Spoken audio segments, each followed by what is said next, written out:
नमस्कार मैत्रिणींनो, गंध चॅनलमध्ये आपल्या सर्वांचे स्वागत। आज मी करून दाखवणार आहे कैरीची चटणी। चला, त्यासाठी आपण एक तोतापुरी आंब्याची कैरी घेऊ। आता ही कैरी आपण पाण्यामध्ये घालू आणि स्वच्छ धुवून घेऊ।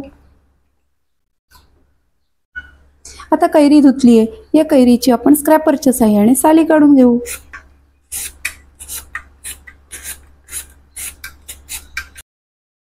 आता साली काढून झाल्या, आता ही कैरी किसून घेऊ।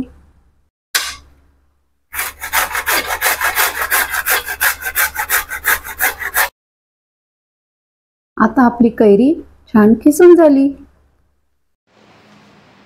आता आणखी काही साहित्य घेऊ। इथे घेतलेला आहे एक मोठ्या आकाराचा कांदा बारीक चिरून, एक 7-8 मिरी, लाल तिखट, थोडंसं मीठ चवीपुरतं, 2 चमचे गूळ किसून, 4 लसूण पाकळ्या आणि 3-4 टेबलस्पून दाण्याचं कूट भाजलेलं। आता एक मिक्सरचं भांडं घेऊ। यामध्ये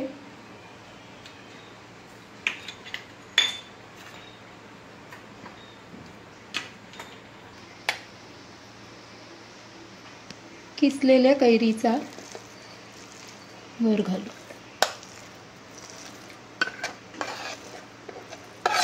जवळजवळ 1 कप इतका गर आहे।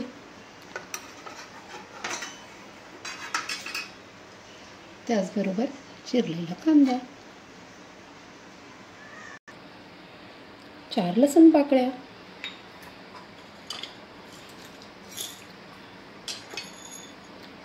5-6 मिरी,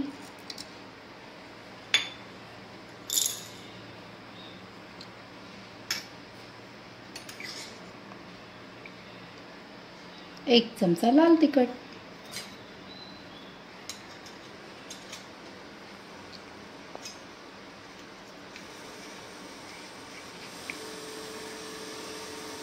दोन चमचे गूळ,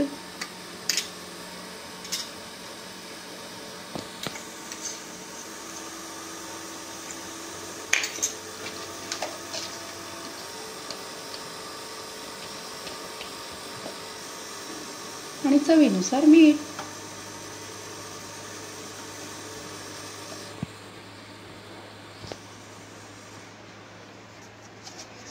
आता हे सर्व साहित्य मिक्सरला ग्राइंड करून घेऊ। आता आपण हे मिश्रण वाटून घेतले। तुम्ही जर शेंगदाणे घालणार असाल भाजलेले तर अगोदरच वाटून घ्या। माझ्याकडे दाण्याचं कूट आहे म्हणून मी लास्टला घालून पुन्हा एकदा वाटून घेणार आहे।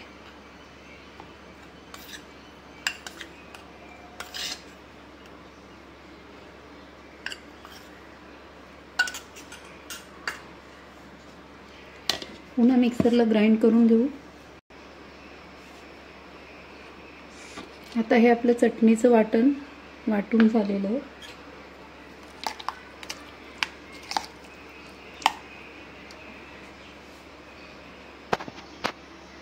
आता हे चटणीचं मिश्रण एका बाउलमध्ये आपण काढून घ्यायचं आहे। फोडणीसाठीचा पॅन आपण तापत ठेवलाय। त्याच्यामध्ये तेल घालू। 3 चमचे तेल घातलंय।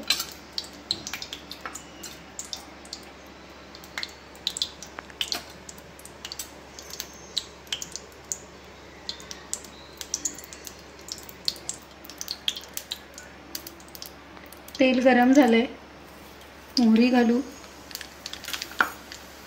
जिरं घालू, कढीपत्त्याची 5-7 पानं छान कुरकुरीत तळून घेऊ।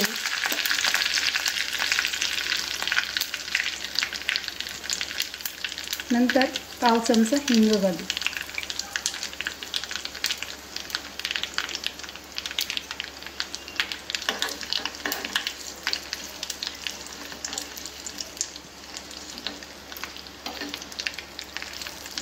कढीपत्त्याला आता सुगंध येतोय।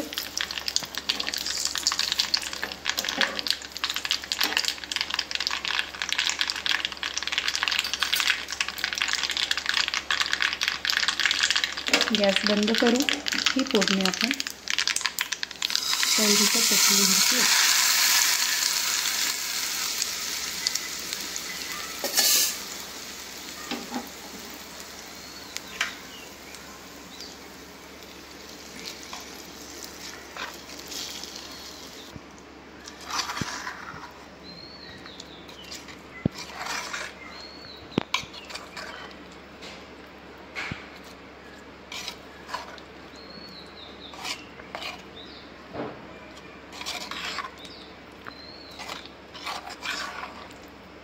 छान व्यवस्थित मिक्स करून घेऊ.